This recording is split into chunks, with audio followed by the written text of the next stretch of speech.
Hola, ¿qué tal? Muy buenas noches, bienvenidos a Impacto BTV Estelar. Ya estamos en miércoles, una mitad de semana y por supuesto con muchas noticias. Quédese con nosotros.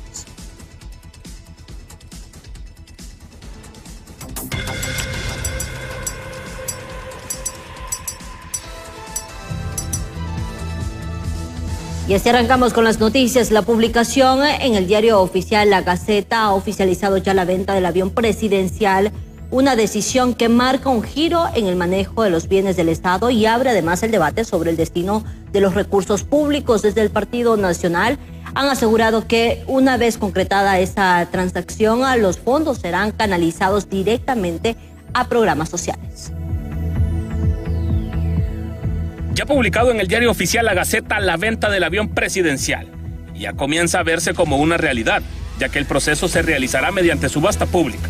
Miembros del Partido Nacional reiteraron que los recursos que se obtengan serán destinados a programas sociales en las áreas de mayor demanda y beneficio para la población. Ha sido publicado de manera oficial en el diario La Gaceta lo que es este proyecto de ley que ya se convirtió en una ley de autorización para que el Poder Ejecutivo, como lo dice este proyecto de ley, contempla que pueda hacer todas las acciones, José, que vengan a hacer un avalúo de lo que es este avión, esta aeronave y buscar un justiprecio para la venta de este mismo.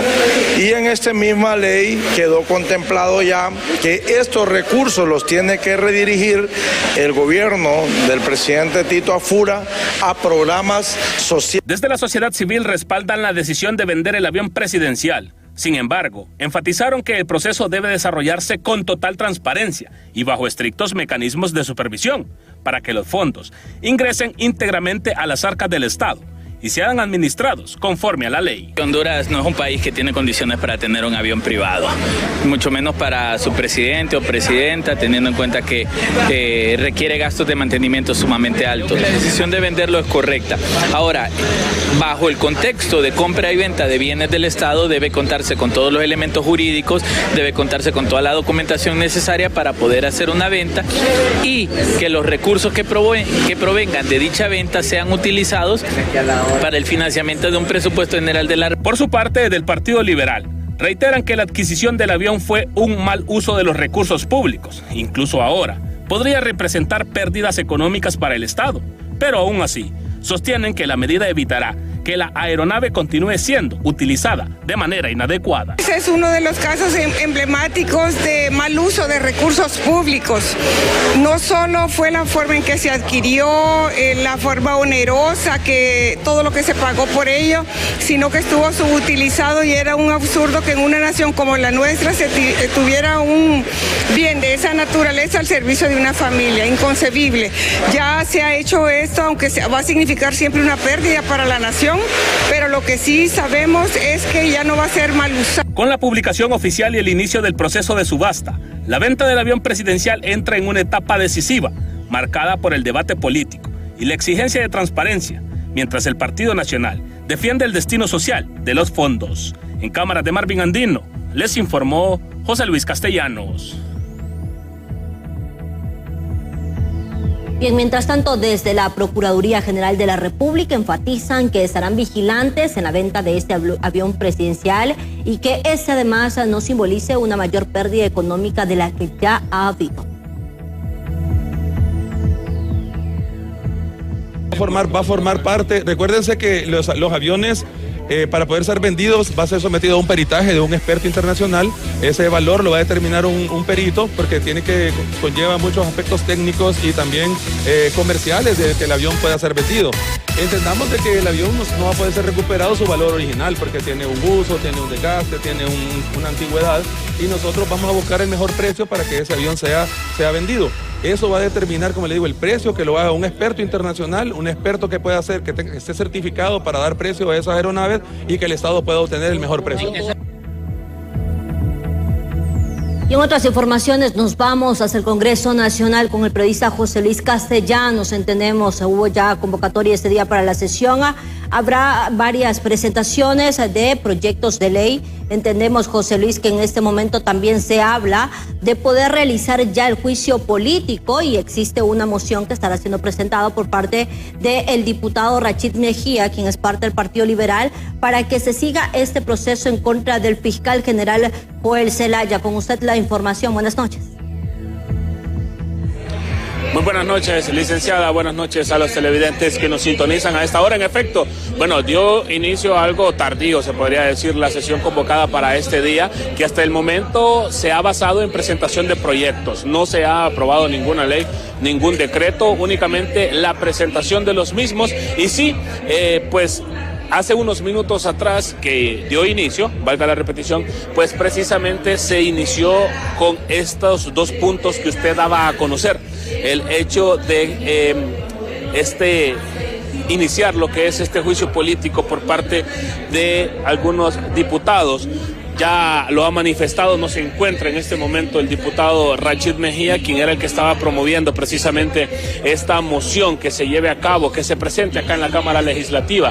Pero vamos a tratar de que en este momento pues nos acompañe acá para que nos dé a conocer. Y sí, también el otro tema era precisamente contra el artículo de lo que es la Constitución de la República, en lo que es el Código Penal, en el tema de violaciones. Vamos a tratar de escuchar, por acá está el diputado Antonio Rivera, quien promovió, o mejor dicho, presentó esta moción este día acá en la Cámara Legislativa. Vamos a tratar de escuchar por acá al diputado Antonio Rivera.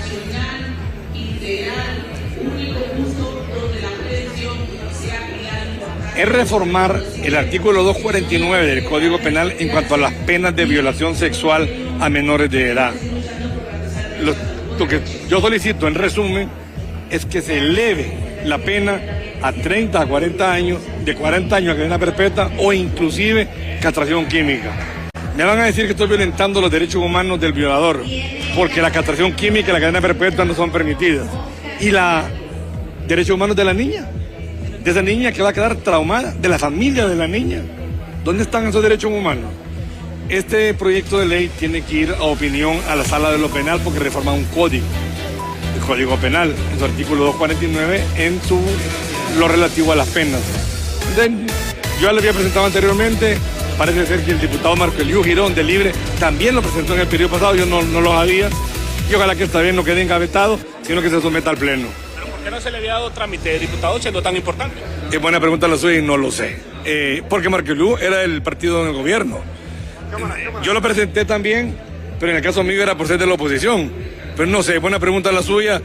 Me imagino que tienen miedo que el Estado de Honduras a futuro sea castigado por la Corte Interamericana de Derechos Humanos porque la cadena perpetua y la castración química violentan los derechos humanos.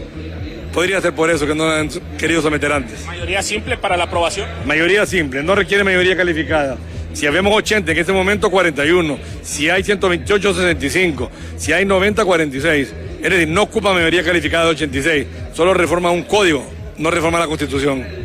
Perfecto, muchas gracias. El diputado Antonio Rivera, bueno, teníamos al diputado Rachid Mejía también, pero se fue con otro colega para que nos comentara acerca de esta iniciativa, esta moción, mejor dicho, que se quiere presentar o que estaría presentando el día de hoy.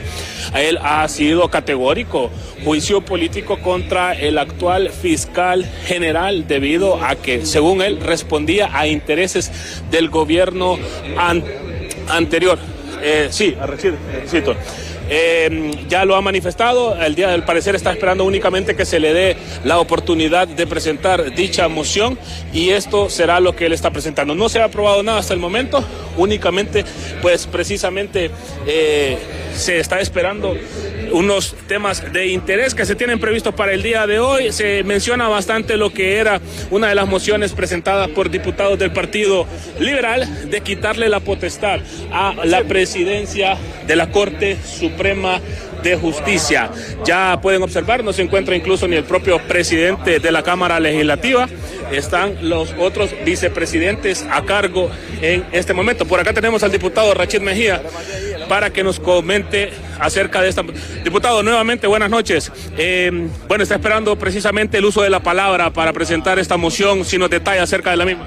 Bueno, estoy esperando, yo le quiero decir a Honduras que yo estoy listo acá para presentar la manifestación, para buscar la interpelación del fiscal y posterior a eso el juicio político.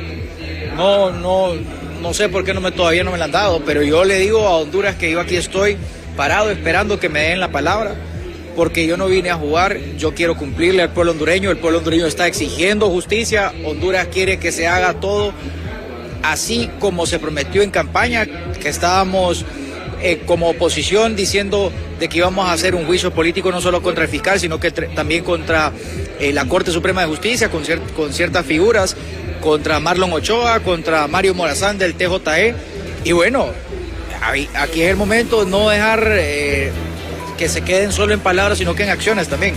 Los motivos, diputado, si nos reitera. Traición a la patria, hacer la interpelación al fiscal general, no podemos seguir con el fiscal general que responde a intereses partidarios, a cúpulas partidarias, a dueños de partido.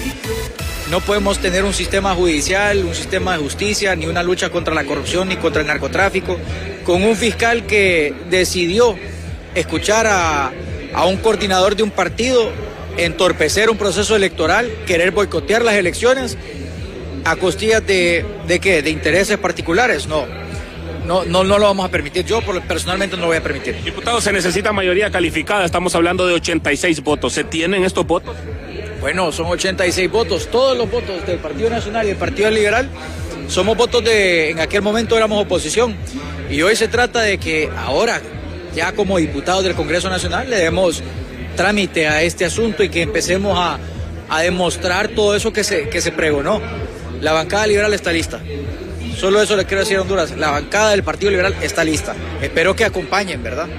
Perfecto, muchas gracias. El diputado del Partido Liberal, Rachid Mejía. Bueno, ya lo ha escuchado, licenciada y televidentes, únicamente está esperando se le proporcione el uso de la palabra.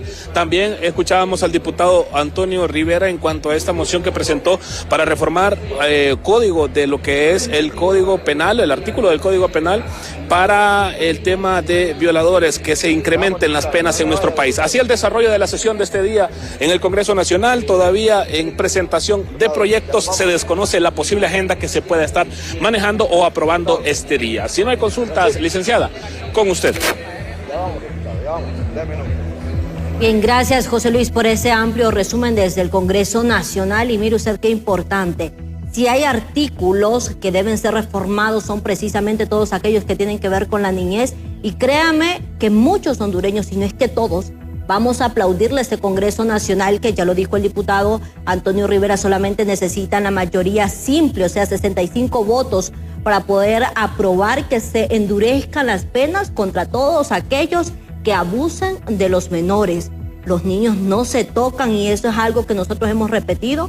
Hemos visto incansables cifras de los menores que han sido abusados, y sobre todo de los círculos más cercanos, de sus familias, de los amigos de sus padres, y que incluso las cifras de impunidad son bastante altas. Así es que esperamos que el Congreso Nacional haga este favor por la niñez del país. Vamos a una pausa, ya volvemos con más.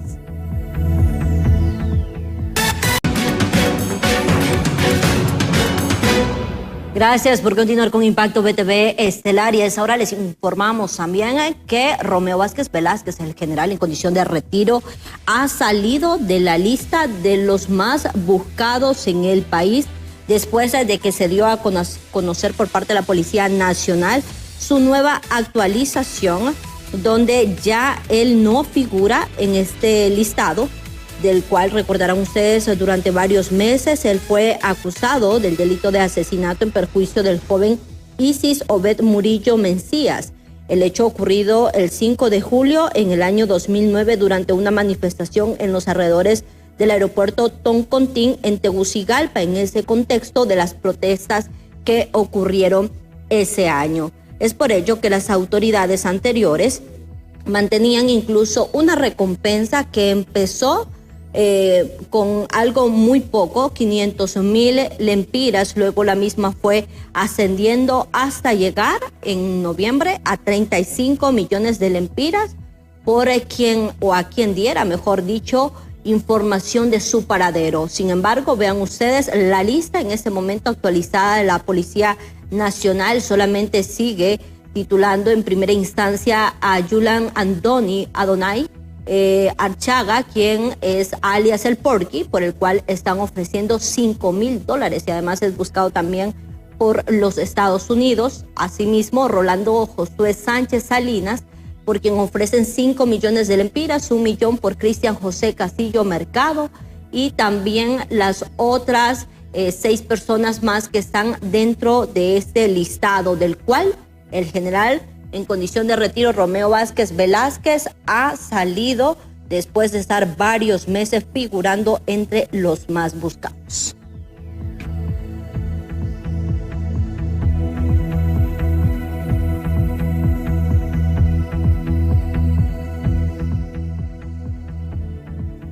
Y ante esto, los expertos en derecho aseguran que las autoridades ahora están actuando con total sensatez en este caso. César Uceda, con usted la información. Buenas noches. Bien, muchas gracias, licenciada Janet Flores. Así es, en este preciso momento que nos acompaña el abogado Javier Sandoval hablando sobre esto. Y es que en las últimas horas se ha dado a conocer que el general en condición de retiro Romeo Vázquez Velázquez ha salido de la lista de los más buscados por parte de la Policía Nacional. ¿Qué pensar sobre este particular? Bueno, mire, yo creo que hoy lo que hemos visto es un secretario de Estado en los despachos de seguridad con una sensatez mayor. Había un titular de esa secretaría muy letrado, pero yo creo que un poquito fuera de contexto, un poquito desubicado de lo que es su deber constitucional.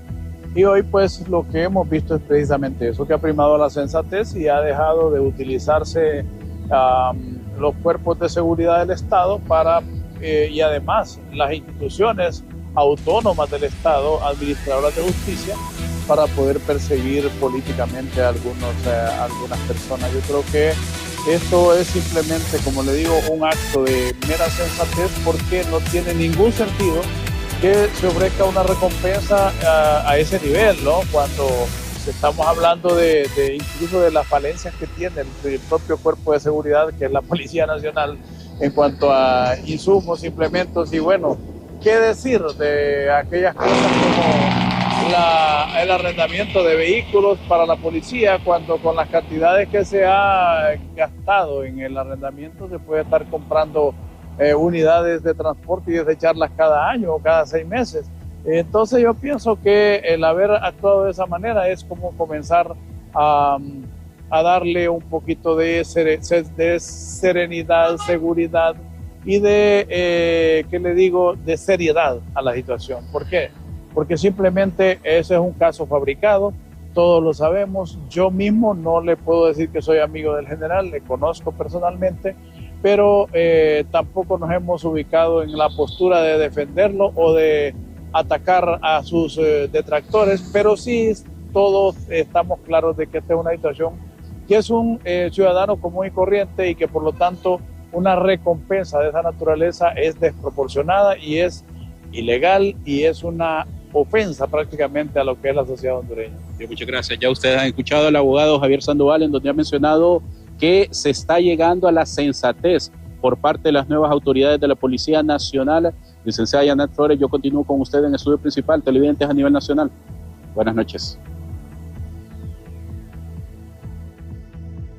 Bien, buenas noches, César Uceda. Gracias por esa información que sin duda tendrá mucho que decir, y las autoridades también policiales respecto a esta decisión que ellos han tomado de sacarlo de la lista de los más buscados. Ahora bien, damos paso a otros temas, porque el presidente de la República, Nasri Al-Pura, ha continuado este día con la juramentación de nuevas autoridades, en este caso de la Secretaría de Seguridad.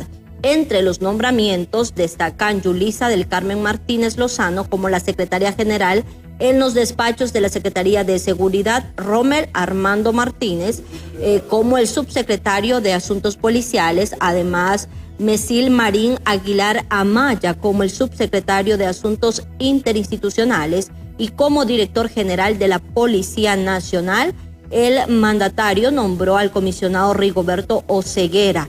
En el campo económico fue incluso nombrado el señor Yaudet Burbara Canaguati como el comisionado presidencial para el desarrollo del sector logístico, quien será el encargado también de modernizar las aduanas del país.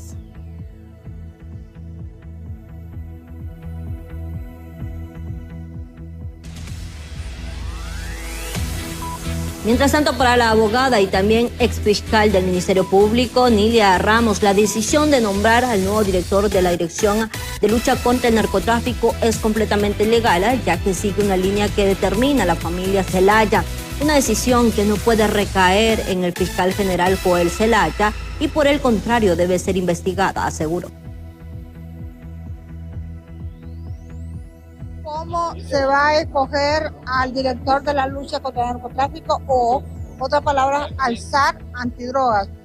Ya la ley establece que debe ser una terna de 3 postulantes y esos postulantes ser investigados, saber si tienen idoneidad, si tienen capacidad y si son aptos para desempeñarse como director de la lucha contra el narcotráfico.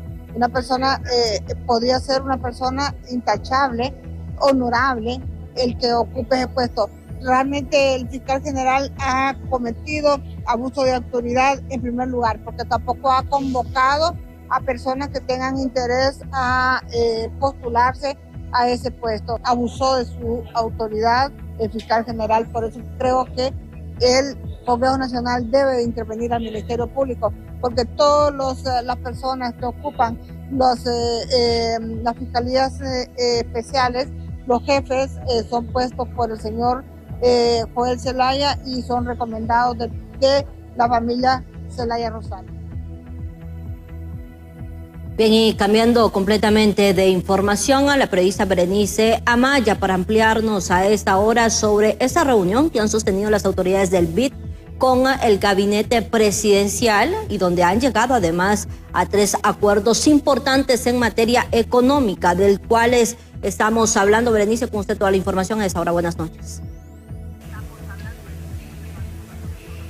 Muchas gracias, licenciada. En efecto, tal y como usted lo manifiesta, bastante movimiento en materia económica aquí en Casa Presidencial. Primeramente, llegaron a eso de las 2 de la tarde las autoridades del Consejo Hondureño de la Empresa Privada, donde sostuvieron algunas importantes reuniones con el presidente Narri Afura y con el ministro de Finanzas Emilio Hércules. Y se habló de varias inversiones sociales para el país. En ese sentido, pues hablamos que se llegó a un acuerdo de la inversión de $4.000 millones para el país. Pero por otra parte, también informar que llegó la vicepresidenta del Banco Interamericano de Desarrollo, en ese sentido, Anabel González, donde también sostuvieron otra importante reunión también con el ministro de Finanzas, Emilio Hércules, y también con el presidente del Banco Central, en ese caso, Roberto Lagos, donde estaba presente también el presidente de la República, Narri Afura. Importante dar a conocer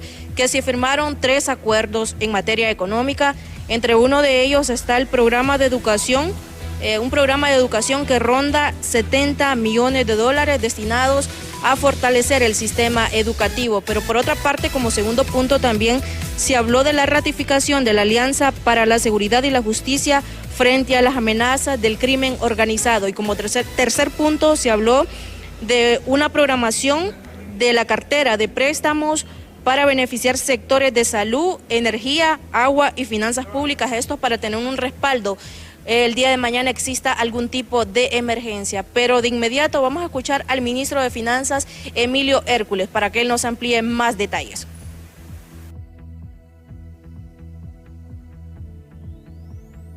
El día de hoy, anunciarles que hemos recibido la visita de esta máxima representante del Banco Interamericano de Desarrollo, la doctora Anabel González, con quien firmamos 3 acuerdos de financiamiento fundamentales para el desarrollo de Honduras. En primer lugar, aprobamos un programa de educación que ronda por los $70 millones, y estos recursos, importante señalar que $15 millones de estos dólares son donación para nuestro país y que van a corresponder a lo que va a ser un programa de fortalecimiento educacional inclusivo que va a garantizar la provisión de textos escolares, y una de las principales prioridades del presidente Afura porque se quiere invertir en lo que va a ser el fortalecimiento a los centros escolares de nuestro país. En el segundo punto, y fue un punto muy importante de mucha trascendencia internacional para Honduras, el presidente Asfura ha ratificado la Alianza para la Seguridad y la Justicia con el objetivo de fortalecer la cooperación regional frente a las amenazas del crimen organizado. La seguridad es un pilar clave para el desarrollo económico y la estabilidad social. Este ha sido un elemento muy importante. Y por último, parte de la visita de la vicepresidenta del BID, hemos firmado y aprobado una programación de una cartera de préstamos que va a beneficiar. Esto fue parte de la conferencia de prensa en torno a estos puntos en materia económica que se abordaron aquí justamente en Casa Presidencial, donde aseguraron que la inversión social para el país será una prioridad para el nuevo gobierno del presidente Nasri Afura. Pero por otra parte también señalar que el Fondo Monetario Internacional estaría llegando la próxima semana para sostener importantes reuniones con el gabinete. Yo retorno al estudio central. Buenas noches. Buenas noches, gracias Berenice por la información que se desprende desde Casa Presidencial. Ahora bien, el presidente de los Estados Unidos, Donald Trump, ha convocado a una cumbre, esto en el Hotel Doral de Miami, para poder articular un bloque regional que pueda desarmar la ofensiva de China en América Latina. La cita multilateral será el 7 de marzo y por distintos canales diplomáticos ya fueron invitados también hasta este momento Javier Milei en Argentina. Asimismo, se hizo la invitación para Santiago Peña, el presidente de Paraguay, Rodrigo Paz en Bolivia, Nayib Bukele de El Salvador, Daniel Noboa, Ecuador, y también el presidente Nasri Tito Asfura aquí en Honduras. Los mandatarios invitados exhiben una manifiesta sintonía ideológica con Trump y aparecen como sus socios estratégicos dentro de la región. La cumbre de Miami tiene un solo objetivo geopolítico, que es quebrar el plan diseñado por Xi Jinping para poder controlar los recursos naturales, la producción alimentaria y también las principales vías de comercialización en América Latina. Vamos a una pausa, ya volvemos con más.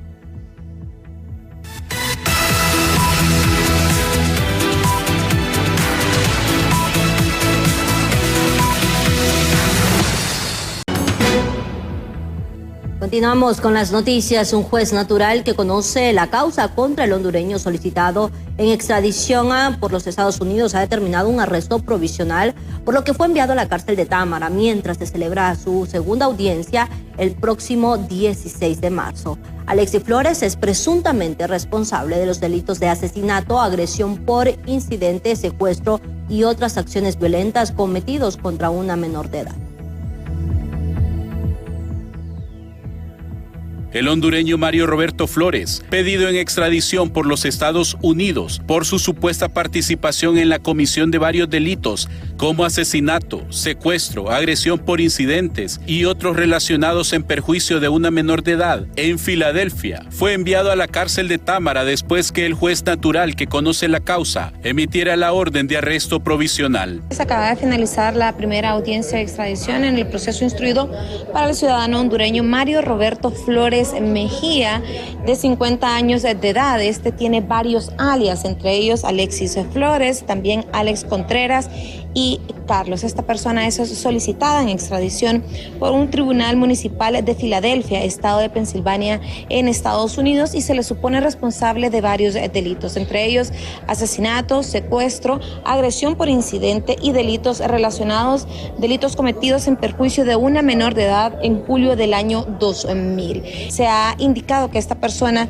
se le ha impuesto la medida de arresto provisional, misma que estará cumpliendo en Támara, y se estará desarrollando la segunda audiencia de extradición para este próximo 16 de marzo a las 9 de la mañana. Desde la Agencia Técnica de Investigación Criminal se menciona que este hondureño en su momento fue considerado como uno de los 10 criminales más buscados en Estados Unidos y por el que se ofrecían $250,000 de recompensa. Con especial interés, el FBI, el Buró Federal de Investigaciones, tenía un especial interés en esta persona. Incluso en su momento llegó a ser incluido y se le consideraba uno de los 10 criminales más peligrosos en aquel país del norte. Se había ofrecido en su momento también una recompensa de $250,000 a quien brindase información para dar con su captura. Profesionales del derecho consideran que el tratado de extradición o autoacordado tiene mayor impacto que una ley de extradición como algunos sectores pretenden incorporar al sistema de justicia. La extradición está bien y ojalá que este gobierno la cumpla, ¿verdad? Que cumpla cuando vengan los grandes, como dicen en el mercado, los pipones. Que la ley sea pareja, dura ley en la ley, que la ley se aplique como debe ser. Las extradiciones deben de seguir su curso normal para erradicar la corrupción, para erradicar el narcotráfico y, más importante, erradicar el sicariato y las extorsiones. Porque un acto acordado es rápido la extradición. Según la información brindada, el hondureño fue el autor del secuestro y asesinato de una menor de edad de 5 años el 29 de julio del 2000. Su cadáver fue encontrado envuelto en una bolsa el 3 de agosto del mismo año. 5 días después del crimen, los reporteros policiales detallan que la menor presentaba signos de abuso sexual. Ahora, Flores deberá esperar su audiencia de presentación de evacuación de medios de prueba el lunes 16 de marzo a partir de las 9 de la mañana. Con cámaras de Walter Pérez, les informa César Euseda.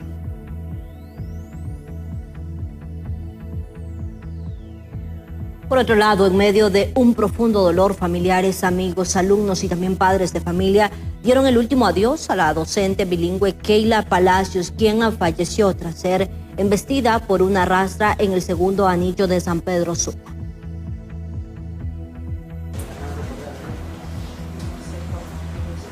Entre abrazos largos y lágrimas fue despedida la docente bilingüe Keila Melissa Palacios. Padres de familia, alumnos y compañeros llegaban con el corazón en la mano para darle el último adiós a quien dedicó 15 años a enseñar con paciencia y vocación. Keila murió tras ser embestida por una rastra en el segundo anillo de San Pedro Sula, una vía que, según contó su madre, siempre le generó temor por el constante paso del transporte pesado. Así es, desde primer grado hasta tercero. Los muchachos del cultural y los alumnos en línea, adultos y jóvenes que se inscribían con ella, médicos forenses, abogados, periodistas. Bueno, yo me he quedado feliz por ver todo lo que ella hacía, por todo lo que ellos me decían quiénes eran. Mi hija, la que le sigue a Keila, fue con su padre a recoger las pertenencias a la DPI y le dijeron que mi hija tenía la culpa, no le dieron más explicaciones, solo dijeron que ella tenía la culpa. No vieron el video donde se ve que ella cruza, pero no sabe la velocidad que traen las rastras. Varias veces que nosotros la fuimos a visitar, ella nos decía que tenía miedo ella entrar a esa calle por mucho tráfico pesado y mucho accidente. Autoridades de vialidad y transporte detallan de manera preliminar. El hecho se atribuye a que Keila no habría respetado el alto. Inicialmente se está investigando un accidente por no respetar un alto por diseño vial. La persona que perdió la vida debió hacer un alto en ese lugar. Preliminarmente, eso es lo que se maneja. Por lo tanto, nosotros de manera responsable seguimos con las investigaciones, identificando cámaras y otro tipo de situaciones que nos pueden determinar con más claridad, aunque ya está establecido en la nomenclatura de la ciudad quién tiene que hacer alto y quién tiene que circular con preferencia. La partida de Miss Palacio deja un vacío imposible de llenar en su familia y en las aulas donde sembró conocimiento y cariño. Mientras su caso se suma a la preocupante cifra de fallecidos por accidentes viales en Honduras en 2026, que ya supera las 160 víctimas. Para Impacto BTV les informó Cristina Escobar. Qué situación tan difícil, por supuesto. Esperamos Dios dé fortaleza a cada una de las familias y también a los amigos que entendemos este dolor. Y con el permiso de cada uno de ellos, damos paso a otras noticias porque más de 500 expedientes fueron remitidos también a la Procuraduría General de la República por parte de la Unidad de Financiamiento, Transparencia y Fiscalización contra los aspirantes que, escuche bien usted, no presentaron los informes de gastos de sus campañas políticas en las primarias. los cuales tendrán 5 días hábiles para poder pagar esta sanción inicial. Pero para que conozca más de este tema, la periodista Gabriela Plata nos amplía. Más de 500 expedientes por incumplimiento de gastos de campaña de aspirantes a cargos de elección popular que participaron durante las elecciones primarias presentó la Unidad de Financiamiento, Transparencia y Fiscalización ante la Procuraduría General de la República, dando como resultado una multa que asciende a más de 120 millones de lempiras. Electorales los que se han vigilado por parte de la institución. Sin embargo, nunca en la historia se había aplicado la multa a aquellos sujetos obligados que participan en los procesos electorales y que no le rinden cuentas al pueblo hondureño de dónde sacan el recurso con el que financian sus campañas. Que continúen con la negativa de rendirle cuentas a la institución, se le aplicará la segunda sanción que ordena la ley, que es de 1.3 millones de lempiras. Según declaraciones por el Procurador General, se buscarán los acercamientos con los sujetos obligados para que efectúen la rendición de cuentas, ya que de no hacerlo se aplicarán sanciones administrativas porque a largo plazo estas acciones representan fuertes repercusiones para la administración pública. Lo que procede es ejecutar estas acciones, presentar las demandas respectivas. Nosotros tenemos un proceso conciliatorio donde se hace una llamada directa a la que queremos votar. El proceso conciliatorio se hace en la mayoría de las demandas, se llama a la persona que está sometida a un proceso a que se acerque a la Procuraduría para ver cuál es la determinación de ellos de hacerle frente a esta multa que ya ha sido impuesta, y en caso de no haber respuesta o de que haya una negativa, la Procuraduría va a proceder a ejercer las acciones y las demandas correspondientes. Más de 339 días han pasado desde el desarrollo de elecciones primarias, cuestionan analistas, quienes además lamentan que estos aspirantes a cargos públicos participaron en los comicios generales sin haber cumplido con lo establecido en ley. Por ello, aseguran, urgen las reformas electorales. Diría pues a mis compañeros contendores de política que hagan lo mismo. No lo han hecho. Tendrá que sujetarse al cumplimiento de lo que es la ley. El mensaje que nos envían es que a ellos les vale y ellos están en el poder. Hay unas decisiones.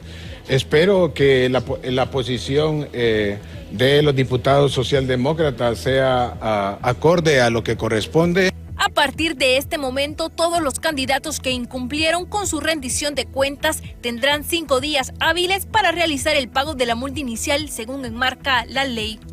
Con imágenes de Luis Sosa, les informó Gabriela Plata.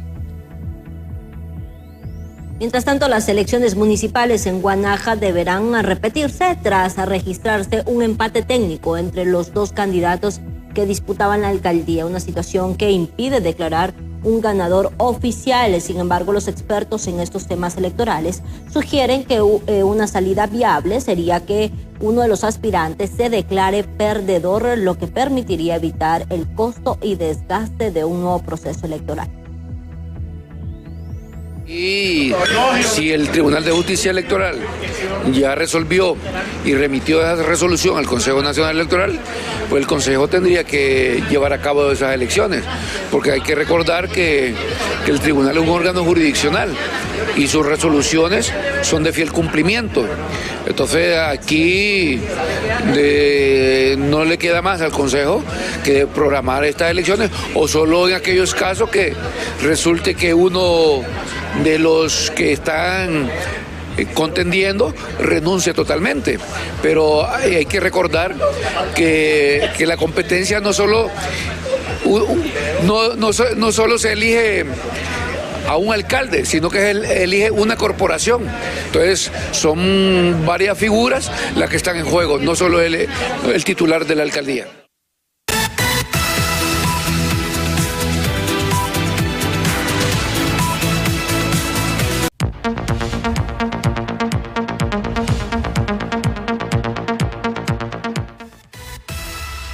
Siete de la noche con 53 minutos. Gracias por continuar con Impacto BTV Estelar.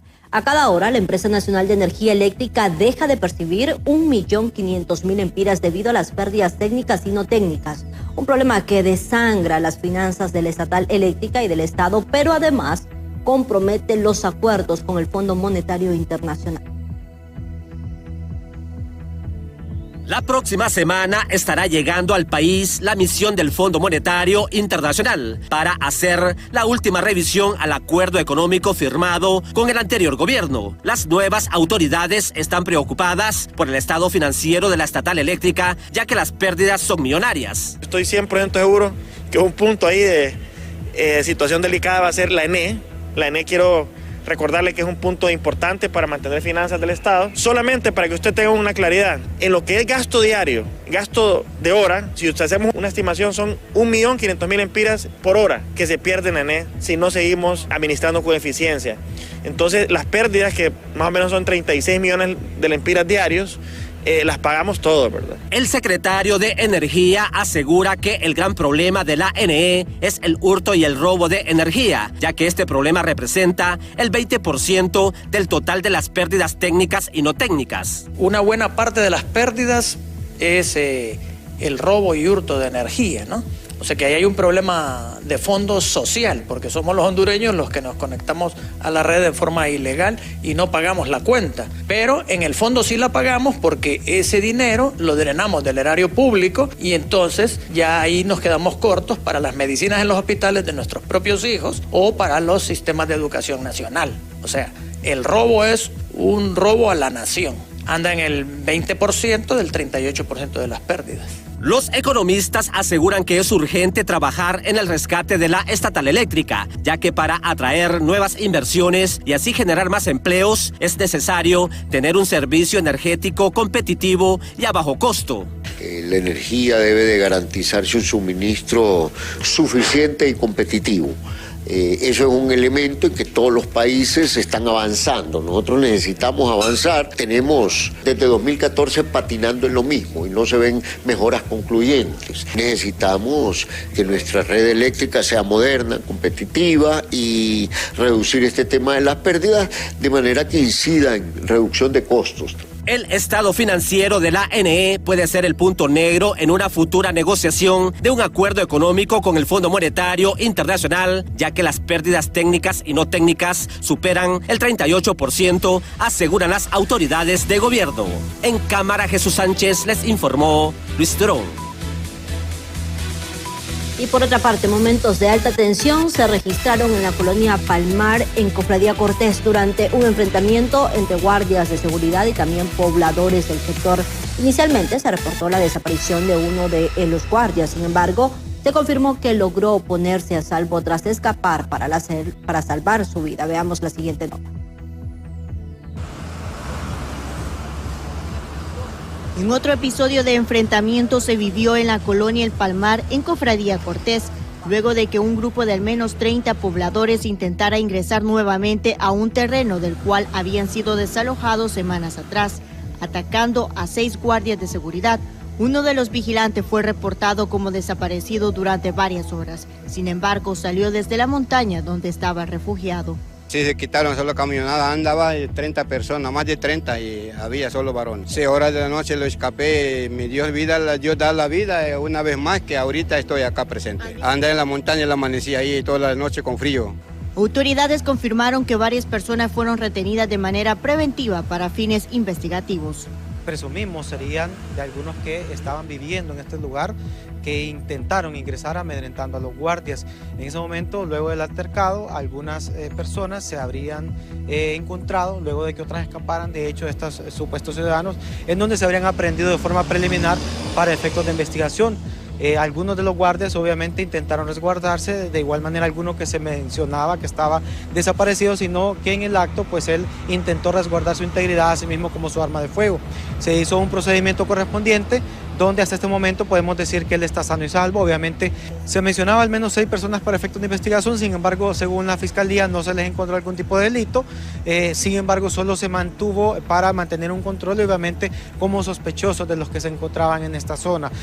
La zona continúa bajo vigilancia policial mientras se desarrollan las investigaciones. Este terreno ya había sido escenario de un violento desalojo reciente, por lo que las autoridades buscan evitar nuevos enfrentamientos que pongan en riesgo. Hasta aquí con las noticias. Gracias por su fiel sintonía. Los espero el día de mañana. Que tengan ustedes una feliz noche.